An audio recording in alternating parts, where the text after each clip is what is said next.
El farmacéutico es uno de los lobbies más influyentes del mundo. 应对挑战，力行力改，破解难题。 Конечно, должны работать кооперативно, должны... Las tienen demasiado poder. Avecina una gran guerra entre la realidad virtual y la realidad aumentada.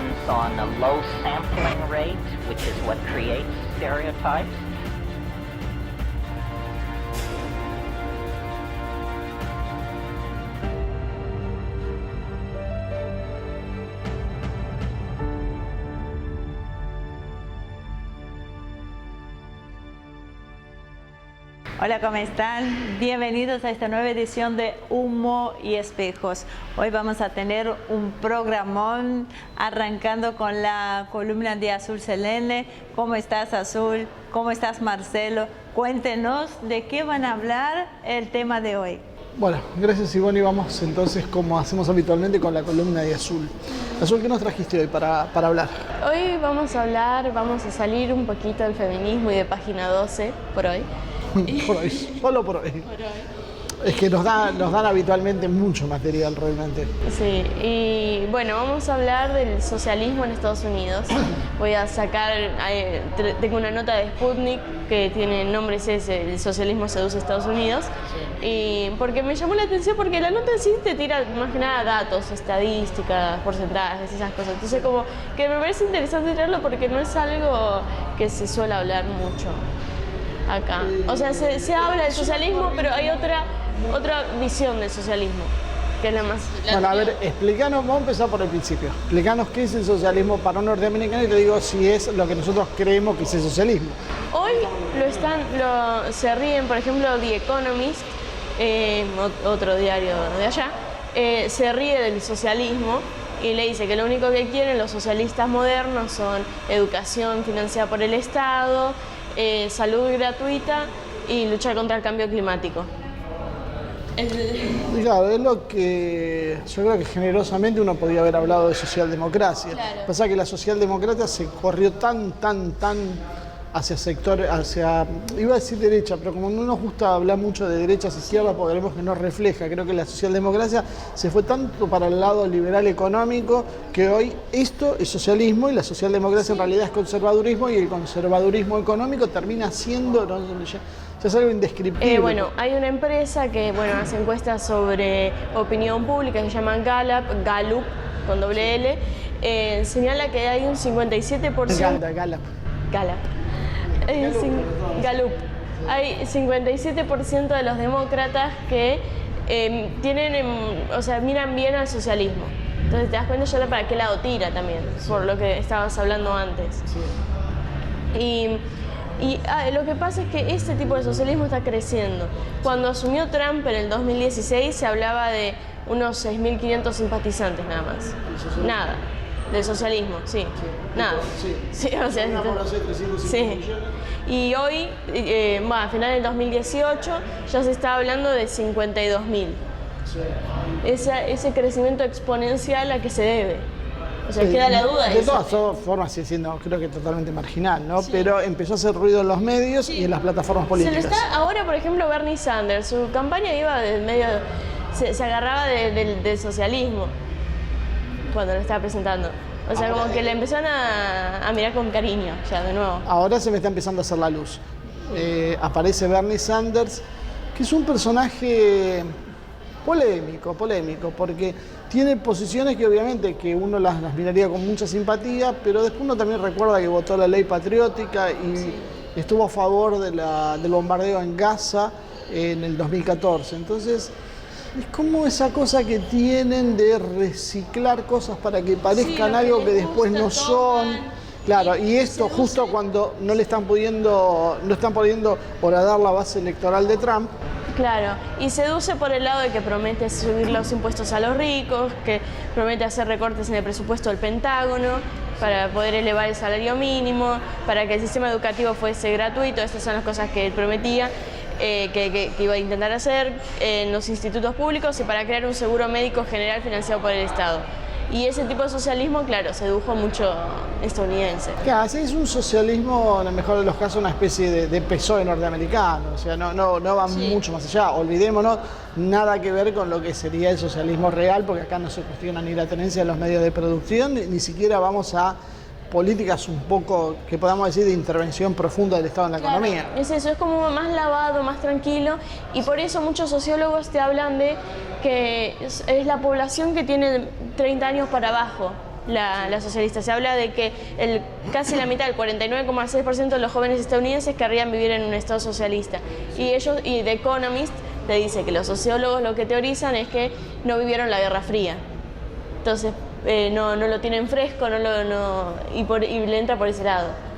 Puede ser, yo creo que en realidad sí es cierto, no vivieron la Guerra Fría. Ahora, volvemos de vuelta a lo del principio. ¿A qué le llaman socialismo? O sea, en realidad eso no es socialismo, eso sería un gobierno medianamente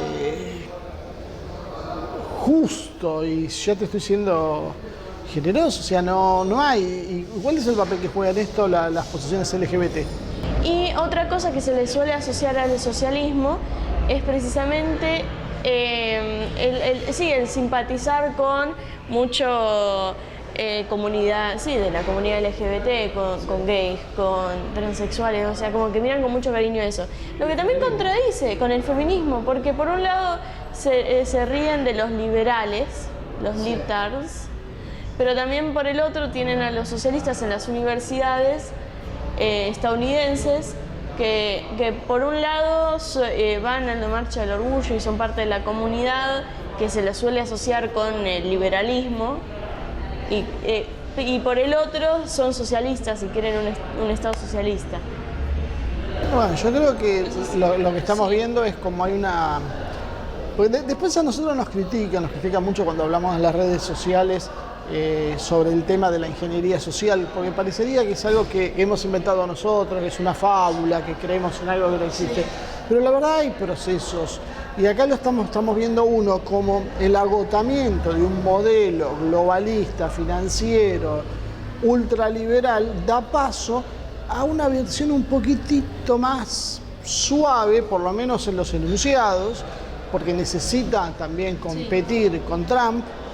Y por otro lado, esto lo enganchan con una serie de reivindicaciones de cortes minoritarios que han sido históricamente rechazados por el socialismo real, porque es una cosa que muchos acá no comprenden, pero la verdad, y hoy estoy haciendo yo la columna más que vos. Sí, pero está bien. Hoy estoy medio enferma, así que por eso te estoy dejando que me rescate. No, pero es que muchos grupos de izquierda acá, o que se sienten progresistas, básicamente son grupos que creen que las corrientes LGBT o esta versión del feminismo que estamos viendo han sido siempre anticapitalistas, y en realidad es lo contrario, y por algo desde el socialismo real, lo que era desde el campo socialista, la Unión Soviética, Cuba, cualquier país que se les antoje de lo que era esa esfera, hubiesen rechazado todas estas políticas y lo hubiesen realmente calificado como una forma de desviacionismo capitalista, de decadencia burguesa, que esos eran los términos que se usaban en esa época. Y ahora vemos por qué. Sí, y pega de todos lados, o sea, se lo malinterpreta desde las dos posiciones, desde lo que te dicen, no, yo estoy con ellos porque son revolucionarios, porque son disidentes, porque ya sabemos cómo está el discurso, y después del otro lado, no, esto es socialista, porque ahora es como que volvió el odio al socialismo y al comunismo. Estos comunistas, qué boludos son los socialistas, qué boludos son los comunistas, y se los asocia eso, el socialismo y el comunismo, con el progresismo de acá, vendría a ser. Claro, lo que pasa que aparte se ve como que, o sea, hay una cosa muy, muy complicada en esto. Si uno piensa que la mayoría de la gente no está de acuerdo con este tipo de manifestaciones como las que vimos, que después vamos a hablar en otra oportunidad seguramente, el 24 de marzo, esta política que, para que sea más fácil los que lo ven en otros países, lo que son las manifestaciones del orgullo gay, la mayoría está en contra de lo que es la población, la sociedad en líneas generales. A esa sociedad le están explicando que lo que es socialismo tiene que ver directamente con eso. Es eso, es el nuevo socialismo. Es la mejor forma de esterilizar al socialismo de verdad. Sí. Porque ¿quién apoya eso que tenga dos dedos de frente? ¿Quién apoya eso si consideramos que realmente no va con los gustos mayoritarios? Es apenas una expresión minoritaria.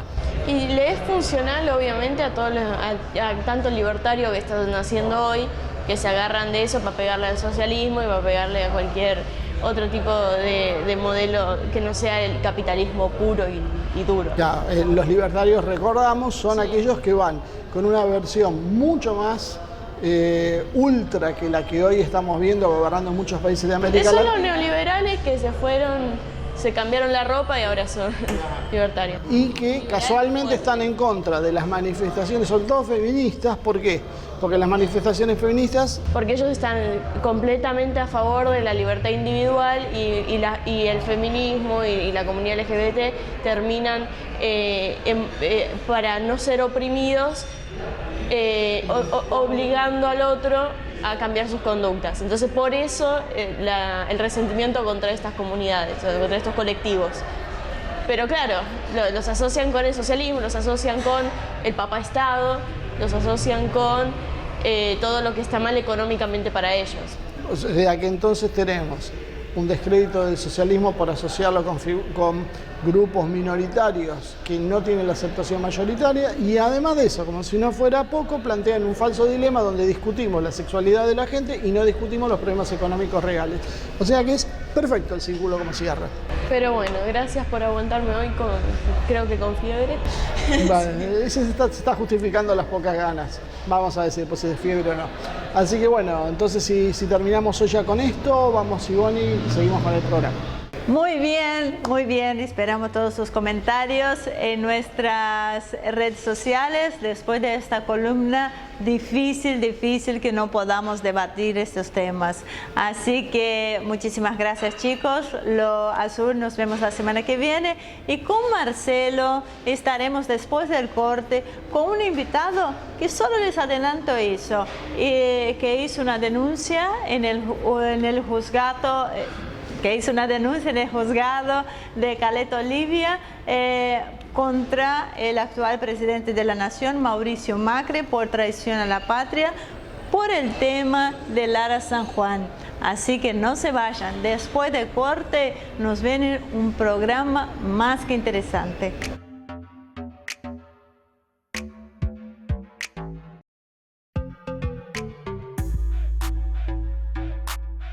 Muy bien, ya estamos acá en este segundo bloque. Nuestro invitado de hoy es Mariano Pi, quien es coordinador de la Red Federal de Investigación de Lara San Juan y también integrante de la Organización para la Liberación Argentina, OLA. Así que, ¿cómo estás, Mariano? Gracias por acompañarnos Buen hoy. día. Mariano, la verdad es que hemos acompañado dentro de nuestras posibilidades lo ocurrido con el submarino, así que sabemos que vos estás muy metido con este tema. Que nos haga un pequeño pantallazo de qué pasó, uno no sabe, pero qué pudo haber pasado con el SUS San Juan. Bueno, buen día, gracias por la invitación. En principio, un grupo de amigos, estábamos el 16 de noviembre, al otro día de la desaparición del submarino, en redes sociales, viendo noticias, esto y lo otro, y sale una noticia en el diario La Capital de Mar del Plata diciendo que el submarino había tenido un problema en el tanque de baterías, que tras ese problema lo habían sacado a flote los marinos, y que ya lo traían a remolque a Mar del Plata. Sí. Inmediatamente, como somos seguidores de las cuestiones de defensa y seguridad, etc., empezamos a tratar de confirmar la noticia y vimos que ningún medio nacional se hacía eco del remolque, del salvataje del submarino. Entonces empezamos a ver que estaba la posibilidad de que sea mentira y que había desaparecido un submarino militar en el Atlántico Sur. Inmediatamente nos pusimos a investigar el tema y nosotros el 16 a la noche ya estábamos discutiendo que era mentira que el submarino estaba desaparecido y que era mentira que lo traían a remolque. Increíblemente el ministro Aguad dice que él se enteró el 17 de noviembre que el submarino había desaparecido. Es decir, nosotros estábamos discutiendo en redes sociales un día antes. Lo hubiesen incorporado al grupo. Claro, lo podríamos. Entonces, bueno, empezamos a investigar. Empezamos a investigar primero la cadena de mentiras, ¿no? Esto que lo traían a remolque el 16, el 17 el capitán Balbi diciendo que estaban en superficie, que no estaba perdido el submarino. Un periodista le pregunta si el submarino estaba perdido, Balbi dice, no, perdido no está, porque para que esté perdido hay que buscarlo y no encontrarlo. Una tomada de pelo a la opinión pública, ¿no? Y entonces, siguiendo esa cadena de mentiras, nos encontramos con que el 23 de noviembre del 2017 el gobierno y la Armada anuncian que un organismo internacional, que es la CTBTO, que es el organismo que controla la prohibición de los ensayos nucleares, detectó una explosión en el recorrido posible del submarino. Cuando nos enteramos de esa noticia, empezamos a contactar amigos, especialistas, conocidos del área de defensa, seguridad, etc. Entonces decidimos convocar a la formación de una red federal, digamos, de gente interesada en el tema en todo el país, para investigar qué es lo que pasó con el San Juan. Perdón que te interrumpa, qué detalle. ¿Sabes que yo no me acordaba de esta primera parte? Que el día anterior se hablaba de que lo iban a traer a remolque. Eso es increíble. O sea, creo que mucha gente tampoco debe acordarse de ese hecho. Es más, el diario que lo publicó, citando fuentes de la Armada, ¿sí? El Comando de Tránsito Marino, de la Base Naval de Mar del Plata, inmediatamente bajó la publicación. Nosotros tenemos una captura de pantalla. Y después lo replicaron varios medios digitales, Mendoza Online y otros medios digitales replicaron la noticia. Evidentemente, cuando dan a conocer la explosión, nosotros vimos que todo el cúmulo de mentiras que habíamos visto esa primera semana tenían que ver con ocultar una situación grave. Algo grave había pasado para que lancen mentiras tan burdas para ganar horas nada más, porque decir que lo traen a remolque te sirve para ganar horas nada más. Sí, es una cosa que no tenía mucho futuro. Pero que lo traen al remolque significaba que tienen acceso al submarino, cosa que es terriblemente absurda. Después investigando nos damos cuenta que el 20 de noviembre, creo que es, la Armada da a conocer que habían tenido un problema en las baterías. Lo que ratifica que la filtración del 16 de noviembre de que lo traían a remolque salió de la Armada porque hicieron mención a una comunicación interna de la Armada donde se planteaba que habían tenido un problema en la batería. ¿Se entiende? El 16 de noviembre dicen, tuvieron un incendio en el tanque de batería y lo traen a remolque porque estaba averiado. O sea, según lo que ustedes investigan, esa parte es cierta. Exacto. Lo que demuestra que esa filtración, esa mentira, partió de la Armada. Sí. ¿Se entiende? Es una falla relativamente común esto de que tengas problemas con las baterías, ¿no? Sí, los submarinos diésel eléctricos cargan las baterías con 2 motores diésel y funcionan con baterías como las de autos, digamos, ¿no? Con mucho más grandes. Y por eso tienen que pasar unas horas en superficie para poder recargar baterías para alimentar los motores. Exactamente. ¿Cómo es? Entonces suele pasar que haya algún problema o que las baterías recalienten o que tengan contacto con agua de mar. Y por eso, por ejemplo, en los informes del capitán Fernández del viaje anterior del submarino, en la parte de adiestramiento hacían ejercicios de roles de emergencia en salir a flote, salir a superficie, cortar el circuito de baterías averiado. Digamos. O sea, que se prevé esa posible falla y se entrena para poder seguir navegando con seguridad. Es una maniobra prevista en el adiestramiento de la tripulación. Así que es una falla natural de esos submarinos, digamos, posible, y por eso se adiestra específicamente en caso de siniestros en los tanques de batería. Cuando se da a conocer la explosión el 23 de noviembre, nosotros hacemos un llamado al gobierno, hacemos un pedido de que informe cuál es la equivalencia en TNT de la magnitud de esa explosión. Es decir, hay una unidad de medida de todas las explosiones, sean en superficie, sean subacuáticas, sean del tipo que sean, incluso hasta los terremotos se miden. ¿Eso fue el barril ese que hicieron detonar con TNT? Eso lo hicieron después. Ajá. Nosotros lo que dijimos es, para saber la magnitud de la explosión del 23 de noviembre, le pedimos al gobierno que dé a conocer la equivalencia en TNT. ¿Cuántos kilos de TNT hacen falta para producir una explosión de las mismas características? Eso obviamente el organismo internacional lo tenía. O sea, a pesar de la distancia que tienen los sensores, lo pueden monitorear con exactitud. Exactamente. Entonces el organismo internacional se le informó eso al gobierno. Entonces nosotros pedíamos que el gobierno lo informe a la opinión pública, porque eso permitía a muchos peritos, especialistas o seguidores idóneos del tema saber cuáles son las hipótesis probables que correspondan a ese rango de explosión y descartar las que no tuvieran que ver con ese rango de explosión. ¿Se entiende? Sí. Increíblemente, el 4 de diciembre, Aguad, en un programa de televisión de TN con Joaquín Morales Solá, desde el Llano, anuncia que entre la Armada y el organismo internacional, la CTBTO, hicieron una prueba. Detonaron, según Aguad, 100 kilos de TNT para comparar con la explosión registrada. ¿Sí? Aguad en ese programa dice que fueron coincidentes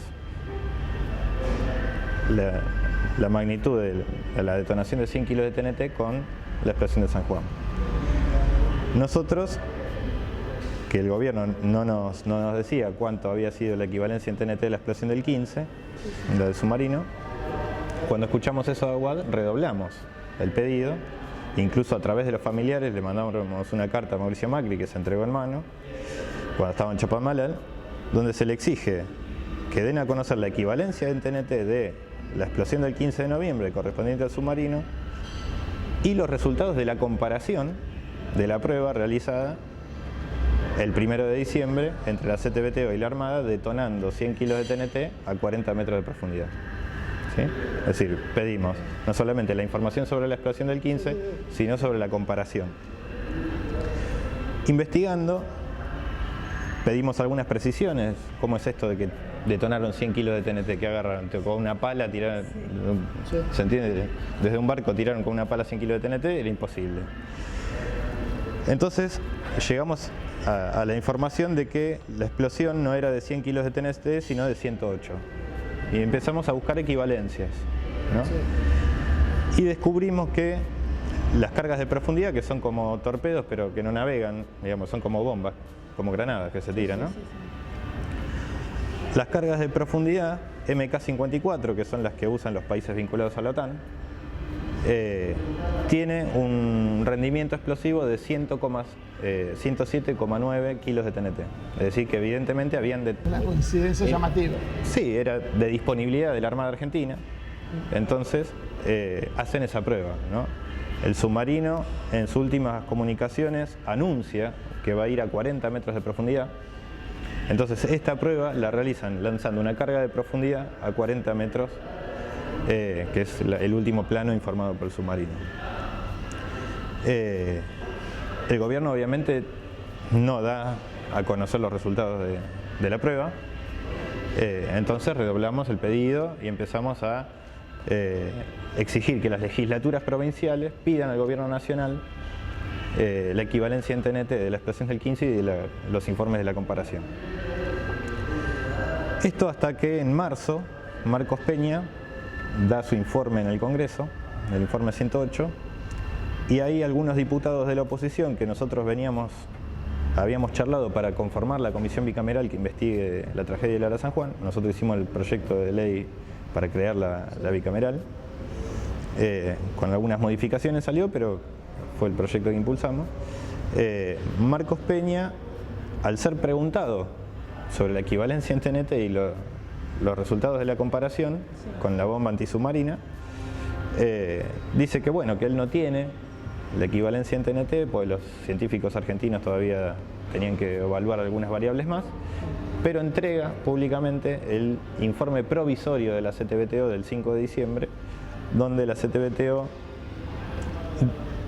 plantea que el sonido recibido el 15 de noviembre fue un poquito más fuerte que la detonación de la bomba. Pero en una página, creo que es la página 10 del informe, relativiza esa diferencia en función de que podría deberse, por ejemplo, a diferencias de profundidad en la que se dio la prueba, ¿no?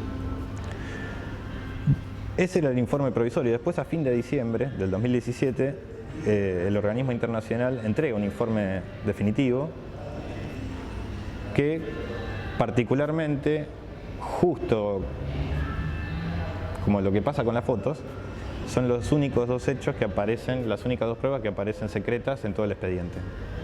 Se hicieron públicos informes de inteligencia, informes técnicos, que las baterías, nos hicimos expertos en todo el país, por cadena nacional, que si los cortes de media vida, que esto, que el otro. Ahora, las únicas dos pruebas, que son las fotos del submarino y el informe técnico de la explosión, se mantienen en secreto. ¿Al día de hoy? Al día de hoy. ¿Cuál es la razón del secreto de eso? ¿Cuál es la razón? Nosotros nos enteramos cuál era la razón de por qué se mantienen en secreto en la sesión de la comisión bicameral en la que Aguad hace su última declaración, digamos, ¿no? Fue 2 veces. En la última, una familiar le pregunta si hubo compatibilidad entre la explosión del submarino y la detonación de la carga de profundidad, de la bomba antisubmarina, y Aguad dice que no, que fueron completamente distintas. Un diputado de la oposición, el diputado Carmona, le repregunta al ministro y le plantea: nosotros tenemos informes técnicos que nos dicen lo contrario, así que, ministro, por favor aclare esta situación. Y Aguad pide el asesoramiento del almirante Kenny, que es miembro de la Comisión Especial de Defensa que se armó para investigar las causas del hundimiento del San Juan. El almirante Kenny,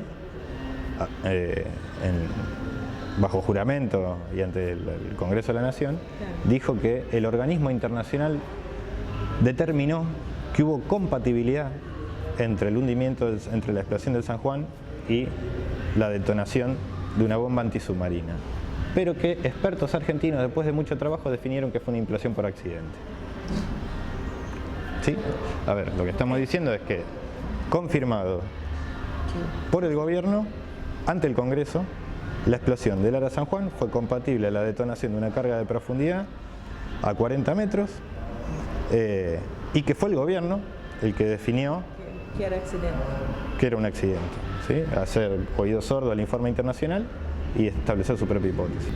Para que nos dé el tiempo, porque si no nos vamos a quedar corto de tiempo, vamos a ir tratando de acelerar algunas cosas.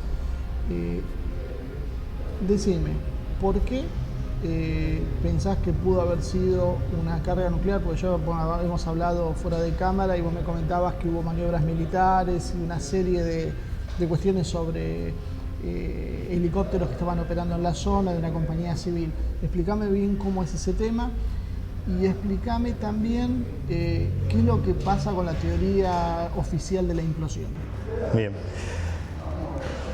Nosotros estudiamos mucho cómo el organismo internacional la CTBTO,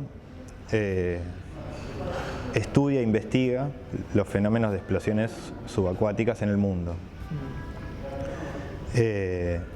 Ellos primero determinan el rango de una explosión y después buscan en la zona cuáles son las armadas que operan sistemas de armamentos compatibles con esa explosión, ¿sí? Nosotros tenemos que la explosión del Ara San Juan, reconocido por el gobierno, según el organismo internacional, no según el gobierno, según el organismo internacional, fue compatible a la detonación de una carga de profundidad. Esta carga de profundidad en el Atlántico Sur las operan 2 armadas, la Armada Argentina y la Armada Británica, ¿sí? La Armada Británica las opera principalmente en la lucha antisubmarina, porque se usaron en la Guerra de Malvinas, contra el Ara San Luis. Las operan a través de helicópteros antisubmarinos, ¿sí? Que son 2 tipos de helicópteros. Los helicópteros Merlin, que van equipados con 4 cargas de profundidad de este tipo, y los Wildcat, que van equipados con 2. El apoyo logístico de estos helicópteros antisubmarinos los hace un buque patrullero que se llama HMS Clyde, que tiene como helipuerto, digamos, para estacionar uno de estos helicópteros, que era uno de los objetivos de vigilancia del Ara San Juan. Es decir, el Ara San Juan en su orden de operaciones tenía entre los objetivos secundarios vigilar la actividad del HMS Clyde, ¿sí? El HMS Clyde, desde el 13 de noviembre a las 6 de la tarde hasta el 15 de noviembre a las 6 de la tarde, apaga su GPS, el ICE, ¿no? Es como el GPS de los barcos, que esto se puede seguir a través de las páginas de tráfico marítimo que están en internet. ¿no? Justo en el momento en que el ARA San Juan sufre el siniestro, el HMS Clyde, que sirve de apoyo logístico de los helicópteros antisubmarinos, apaga el GPS. Y lo mismo había hecho durante la patrulla anterior del ARA San Juan, que cuando llegan a Ushuaia, un tripulante le manda un mensaje a su hermana, por WhatsApp, salió en varios medios, que habían sido perseguidos por un helicóptero británico. ¿Sí? Esa noticia del WhatsApp se viraliza el 13 de diciembre del 2017 y por primera vez el Ministerio de Defensa británico sale a desmentir una hipótesis de ataque diciendo que ellos no tenían operando helicópteros antisubmarinos en Malvinas. No tenían destacados helicópteros antisubmarinos en Malvinas, que era mentira de los familiares. Nosotros, después de una investigación, pues obviamente cuando tomamos esa información salimos a confirmarla, lo que vimos es que estos helicópteros antisubmarinos no están destacados en Malvinas, pero sí están destacados en otras flotas que operan en el Atlántico Sur. Sí, están destacados en otro lugar, pero operan ahí. Primero eso. Hasta ahí estampillas, presentamos a la justicia estampillas de homenaje de los gobiernos de ocupación de Georgia, por ejemplo, en este caso, de homenaje a los helicópteros Merlin antisubmarinos de la Armada Británica. ¿Cómo es? Entonces, primero que mintieron en eso. Segundo, que lo que ellos dijeron es que lo que tenían en Malvinas sí era un escuadrón de helicópteros civiles para búsqueda y rescate, que no los ofrecieron para la búsqueda del San Juan, ¿no? A pesar de que eran los más avanzados para esa tarea. Tenían un escuadrón de helicópteros de búsqueda y rescate operados por una empresa comercial. Investigando, nos enteramos que esa empresa comercial era AAR Group, que absorbió el ala aeronaval de Blackwater, la empresa mercenaria que participa de las ocupaciones de Irak y Afganistán, y que esos helicópteros tenían doble uso, civil y militar. No eran solamente civiles para búsqueda y rescate. Eso dicho por la empresa fabricante, ¿sí? Entonces, vemos que también hay helicópteros con capacidad antisubmarina presentes en Malvinas operados por una empresa mercenaria. Mariano, la verdad estoy impresionada porque, claro, uno lo vivió, lo que fue todo ese proceso de lo que sucedió, pero escucharte así en todo lo que paso por paso de lo que sucedió realmente impresiona. Así que hay muchísimas cosas pendientes, pero tenemos que llevar a un pequeño corte, se nos voló el tiempo y volvemos enseguida. Así que no se vayan, ya sé que es difícil despegar en este momento de verlo, de escuchar lo que está contándonos Mariano, pero enseguida regresamos.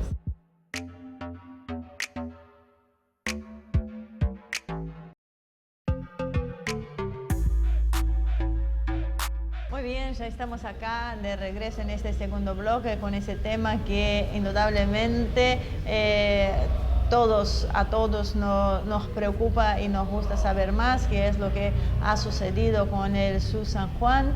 Estamos con Mariano Pi, quien es integrante de la Organización para la Liberación Argentina. Así que, Mariano, en el bloque anterior había quedado pendiente, que no nos dio el tiempo, que nos hablara un poco más sobre la hipótesis de implosión, ¿no?, del submarino. Sí, ahí el gobierno y en general los sectores vinculados a la Armada han construido una hipótesis oficial basada en un informe de un ex jefe de inteligencia naval de Estados Unidos, que es la hipótesis de una explosión por accidente, ¿no? Nosotros, como planteábamos antes, basamos la primera prueba realmente existente de lo que ocurrió el 15 de noviembre a las 10:51 es el informe de la explosión. ¿Sí? Ese informe lo que dice es que se recibe un sonido, ¿sí? Para producir ese sonido hace falta un rango de explosiones de acuerdo a la profundidad. ¿Sí? Entonces, si bien a 40 metros es coincidente con la detonación de una carga de profundidad de 108 kilos, a las profundidades que plantea la Armada de cerca de entre 700 y 900 metros de profundidad, donde se habría producido la implosión del submarino, esa equivalencia asciende a entre 10.000 y 80.000 kilos de TNT. Para que te des una idea, a la detonación simultánea de entre 100 y 1.000 torpedos al mismo tiempo. ¿Sí? Es decir, estamos hablando de un evento, la implosión, de un evento fuertísimo. Este ex jefe de inteligencia naval norteamericana, cuando hizo su hipótesis el 28 de noviembre del 2017, que se viraliza por todo el mundo, dice que la explosión podría haber sido equivalente a cerca de 6.000 kilos de TNT y que el submarino estaría en pedazos, que no se iba a encontrar. Sí, semejante explosión no hubiese dejado nada. Exacto. La historia del submarinismo mundial, tenemos tres casos muy conocidos que fueron los que se usaron durante todo el año hasta que se encontró el San Juan, fueron los que se usaron como ejemplo para analizar lo que había pasado. Muchos especialistas recurrían a esa experiencia. Entonces tenemos el Scorpion de la Marina norteamericana, el INS Dakar de la Marina israelí y el otro, el Treasure, también de la Marina norteamericana, que todos sufrieron implosiones por diferentes causas. Justamente al haber sufrido implosiones, que son fenómenos tan violentos, los cascos aparecen seccionados, aparecen cortados en pedazos, en 2 o 3 pedazos, y todos los restos esparcidos hasta en varios kilómetros a la redonda, por la magnitud del fenómeno implosivo.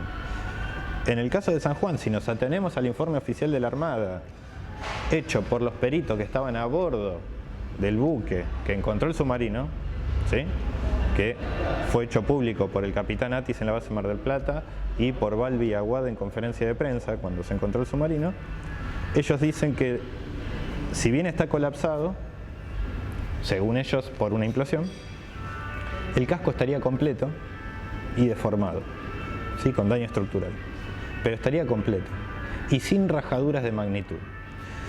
Si está completo y sin rajaduras de magnitud, ese fenomenal intercambio de presión, que significa la explosión, necesariamente se tiene que haber una vía de agua, no estaría confirmado. ¿Se entiende? Al estar el casco completo, la implosión de una magnitud de entre 6.000 y 100.000 kilos de TNT estaría claro.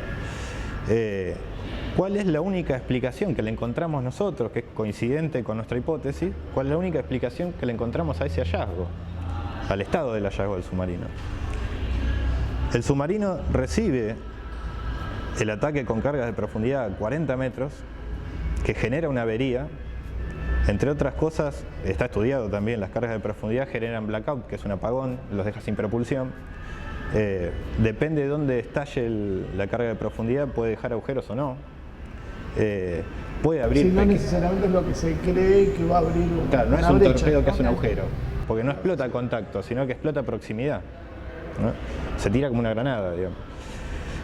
Entonces, depende de dónde explote, tenemos daño exterior completo, ruptura de cañerías de agua internas, apertura de vías de agua, ruptura de vela, etcétera, que son los daños que presenta el Ara San Juan.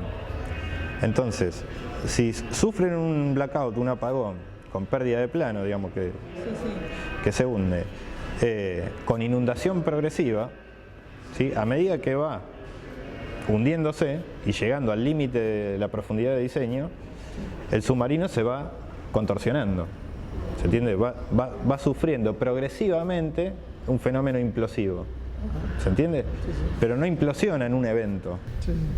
Es decir, es gradual, pausado, paulatino. Exacto. Que eso es lo que explica además que en las señales registradas el 15 de noviembre haya muchas señales secundarias que explican el proceso de implosiones parciales. Pequeños colapsos. Exacto, pequeños colapsos del submarino. Entonces, nosotros justamente lo que decimos es el submarino aparece entero y deformado porque recibe una avería por carga de profundidad a 40 metros de profundidad, se empieza a inundar, mientras se hunde, va colapsando hasta depositarse en el fondo marino sin romper el casco. ¿Se entiende? Es decir, la teoría de la implosión necesita mostrar un submarino partido a la mitad. El submarino está entero. Nuestra teoría, que es la de la avería a 40 metros, explica por qué el submarino aparece entero. Ahora, resulta que las únicas dos pruebas de lo que pasó el 15 de noviembre son las fotos, que no son públicas, y el informe final, que tenemos la conclusión gracias a la declaración del almirante Kenny, pero que no está publicado. ¿Cuáles son las fotos que se conocen, las que trascendieron a los medios? Sí, son 3 fotos de baja calidad, que fue a propósito de baja calidad para poder mandarlas inmediatamente. Se bajó la calidad para que lleguen por internet, como es, y además están editadas. Entonces, esas 3 fotos no permiten evaluar qué es lo que ocurrió el 15 de noviembre. ¿Cuál es la razón que esgrime la jueza para no permitir que se vean las fotos? La jueza lo que dice es que hay un sector minoritario de los familiares que pide no mostrar las fotos por cuestiones personales, digamos, ¿no? Nosotros estamos hablando de una cuestión de seguridad nacional. Independientemente, lamentamos en el alma, porque los hemos acompañado a los familiares desde el primer día, lamentamos en el alma lo que pasó a sus seres queridos y los tomamos como nuestra propia familia. La mejor forma de rendirle homenaje es averiguar realmente qué pasó. Pero es un problema de defensa nacional de alto impacto institucional y en el caso que planteamos nosotros de alto impacto geopolítico. Entonces, no puede ¿Existe haber... un grupo de familiares que realmente se opone o es algo anónimo y en realidad es un... No, sí, es un grupo minoritario de familiares que se opone por cuestiones afectivas, digamos. Lo que pasa es que es un hecho realmente lamentable y hubo poco acompañamiento de la dirigencia política, principalmente la oposición, porque no se entiende que no se habló de temas. Sí, como no fue un escándalo nacional. O sea, ¿qué pasó con los medios? ¿Por qué no reflejan y ridiculizan cualquier hipótesis que no sea la de la implosión? Bueno, el problema de los medios es el mismo que vemos en la Cámara de Diputados y es el mismo que vemos en las movilizaciones. Digamos, nosotros hemos ido todos los 15 de noviembre y todos los 15 de cada mes a acompañar a los familiares y siempre éramos los familiares y 10 personas más. Sí, era muy poca convocatoria, eso nos ha llamado siempre la atención. Hay muchas fuerzas que plantean que lo central es la defensa del interés nacional, pero en este caso estamos hablando de un submarino argentino hundido en el Atlántico Sur, en zona de conflicto, con una potencia de la OTAN que ocupa un tercio de nuestro territorio. Consideramos que por lo menos ahí hay un problema ideológico en la conformación del campo nacional y popular. Por el lado del progresismo, lamentablemente se entiende lo que hacen. O sea, es congruente con una historia de errores que se vienen cometiendo desde hace unos años. Pero yo también he visto que en foros o en lugares donde opina gente que es de las Fuerzas Armadas, también están más de acuerdo con esta hipótesis. Son muy pocos los que disienten con la hipótesis oficial.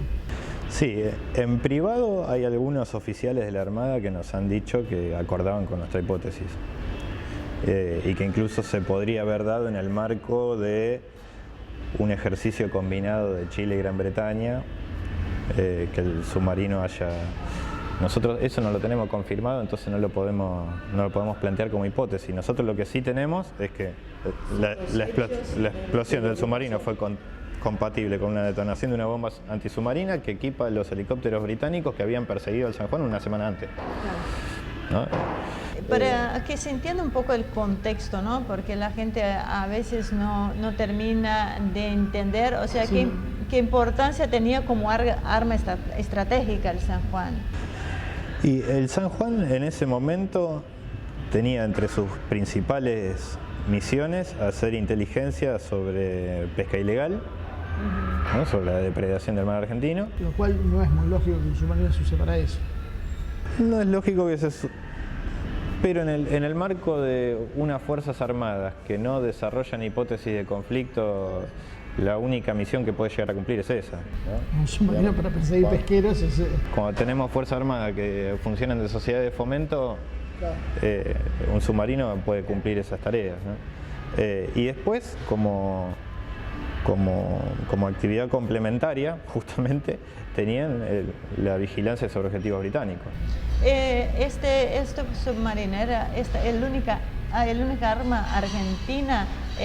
O sea, ¿qué otras opciones tiene la Argentina para inquietar la posición del Reino Unido? Hoy ninguna.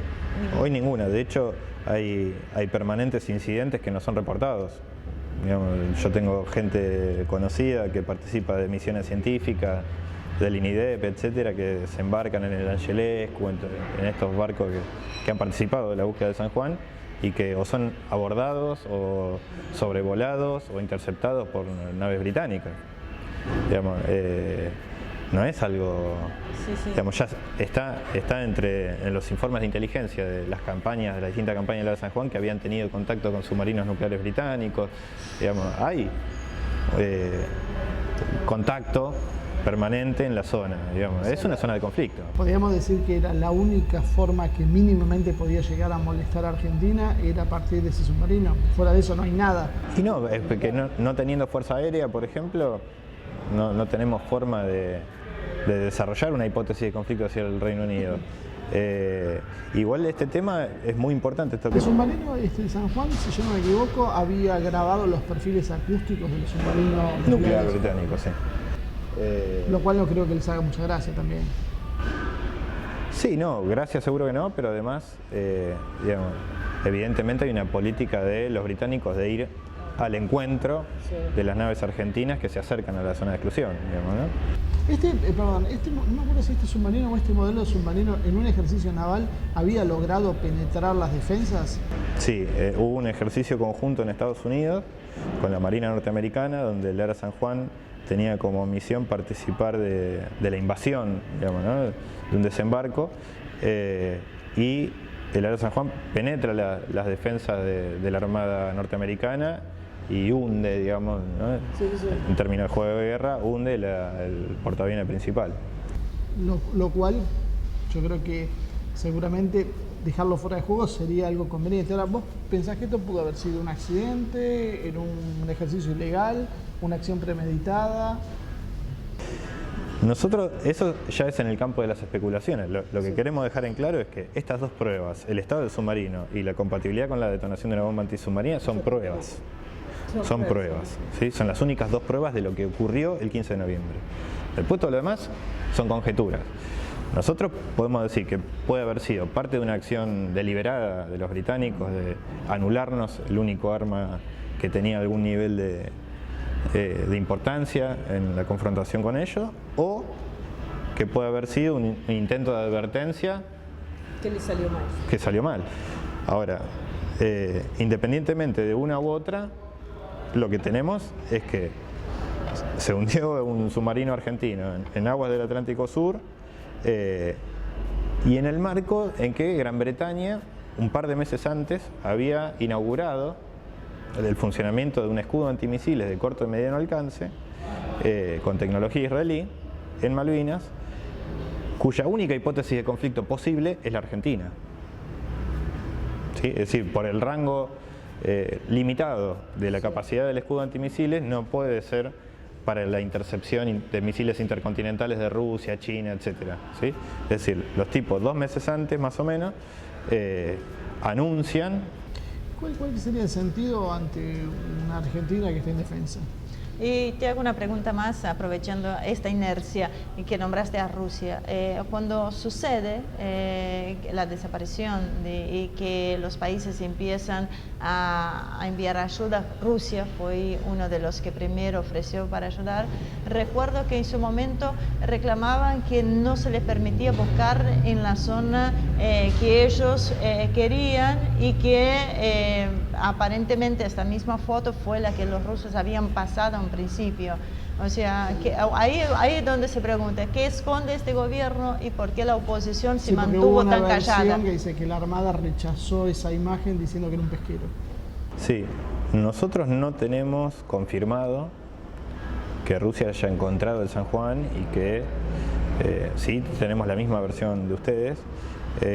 Perdón, no que lo hayan encontrado, pero que sí que presentaron una foto donde porque lo que pasa es que lo desestimaron diciendo que era otro. Sí, no tenemos la confirmación de que efectivamente haya sido el San Juan ese contacto, digamos, ¿no?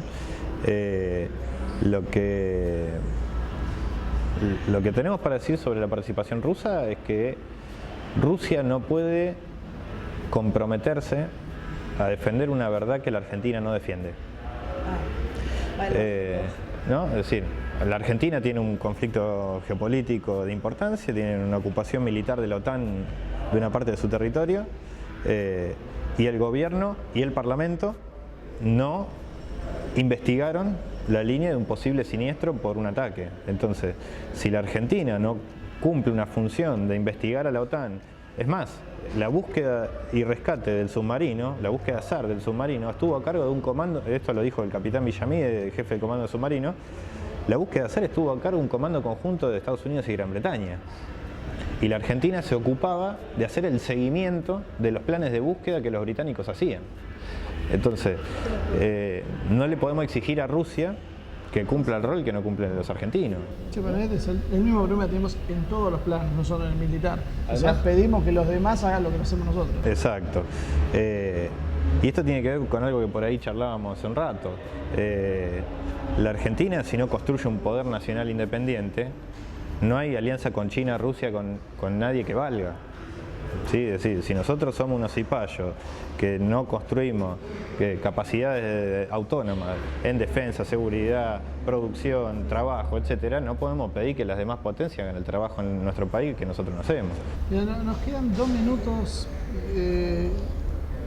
Por ahí me gustaría que los aproveches para decir ¿qué eco estás encontrando en la clase política? ¿Esto se puede poner como algo básico para que se discuta en la próxima campaña electoral? O sea, buscaron que sea una definición de los candidatos y un compromiso para tratar de saber qué pasó con esto, y en líneas generales también para ver el estado de indefensión que tenemos, porque tenemos un país absolutamente rico, con muchísimas riquezas naturales, pero sin embargo confiamos en que los demás, nadie se va a apropiar de esto porque hay toda buena gente en el mundo.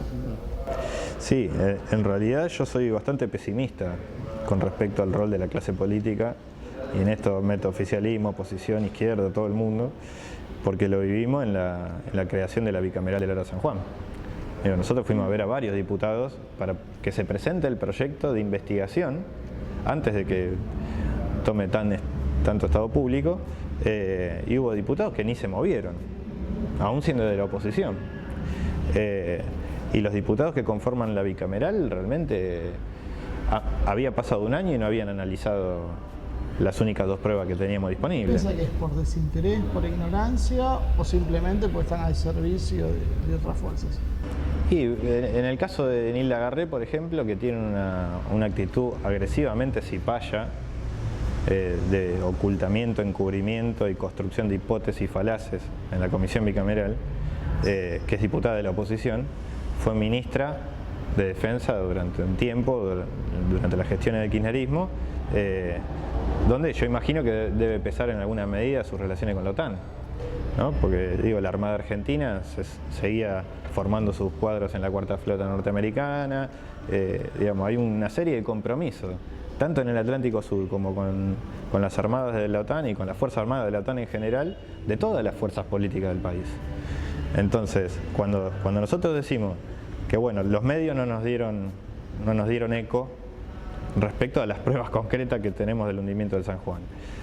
Presentamos el proyecto de ley de la bicameral, diputados de la oposición no lo toman. Otros lo tomaron y se hizo la bicameral. Cuando vamos a la bicameral, ninguno quiere analizar la hipótesis del ataque en función de las pruebas reales y establecen toda una investigación alrededor de presupuestos falaces, imposibles de darse además, que son las que explican la hipótesis oficial. Y después cuando decimos, bueno, el Congreso, la clase política no toma este tema. Ahora, cuando vamos a las marchas de los familiares, no hay sectores políticos de peso acompañando a los familiares en la demanda de búsqueda de verdad y justicia. Y estamos hablando de un submarino hundido en el Atlántico Sur, en proximidad de la ocupación militar de la OTAN del territorio argentino. Entonces, si no hay causa antiimperialista, nacional, que esta no hay elementos para decir tenemos posibilidad de pensar en un futuro de soberanía, porque el problema es que las fuerzas políticas que están disputando el poder en la Argentina están discutiendo otra cosa. Sí, eso es. Mariano, muchísimas gracias. Básicamente ese es el mejor resumen. Nos hemos quedado sin tiempo, la verdad, con ganas de seguir profundizando en ese tema, en nuestra importancia geopolítica, ¿no? Y es verdad, y esta falta de soberanía, así que te comprometemos a venir con nosotros en una próxima oportunidad. Como cuando ustedes quieran. Muchísimas gracias a ustedes. Muy bien, hasta acá llegó el programa de hoy. Sin duda, un guión bastante importante para la dirigencia política en este año tan complejo electoral, que es verdad, cuidar, estar atento más allá de las cuestiones económicas tan necesarias en nuestro país, sino también el tema de nuestra propia soberanía. Y digo nuestra porque, ya soy argentina y de la región, así que lo que pase en nuestros países nos atañe a todos. Así que muchísimas gracias nuevamente por acompañarnos. Los esperamos sus comentarios en nuestro Facebook, que se inscriban a nuestro canal de YouTube, Asia TV Producción, e inviten a sus amigos que hagan lo mismo. Nos vemos la semana que viene con una nueva edición de Humo y Espejos.